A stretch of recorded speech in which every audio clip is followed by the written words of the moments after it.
আবারও আমি চলে এসেছি আমার বাবার বাড়ি। এই যে আমার ছোট এখানে রেডি হয়েছে। আজকে হলো আমাদের এখানে হচ্ছে সূর্য পূজা, তো আমরা সবাই এখানে রেডি হয়েছি, যাব পূজা করতে। এই যে আজকে রিকির এটা লুক, ফাইনাল লুক। আর ওই যে আমার মেয়ে, আসো মামাম জুতোটা নিয়ে আসো, যাও। তো চলো তোমরা দেখতে থাকো ব্লগটা কি কি হয়। তো আমি এইভাবে সেজেছি, সবাই জানিও আমাকে কেমন লাগছে, আর রিকিকেও কেমন লাগছে সবাই জানিও।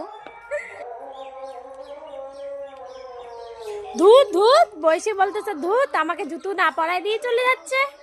হ্যাঁ হ্যালো, এই যে আমার মার আজকে লুক। মাকে দেখানো হয় নাই, তো মা মনে করে দিচ্ছে যে আমি এত সাজলাম তো আমাকে দেখালি না। তো তো এই যে আমরা সবাই এখন যাচ্ছি। শেষে ওই তোর গলার গজমতি হার তুই আমার গলায় পরিয়ে দিবি।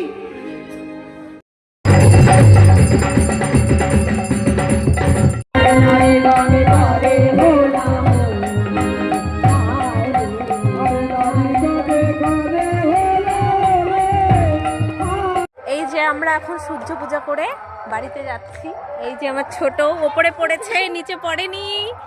আর ওখানে ওই যে আসছে, ওই যে ঠামা, ওই যে মা, আর এই যে এখানে রিকি। চলো দেখা যাক, দেখা যাক। আসার তো প্ল্যান আছে, দেখি আসা হয় কি না। আর আসতে, হ্যাঁ আসতে তো হবেই, কারণ প্রসাদ খেতে হবে।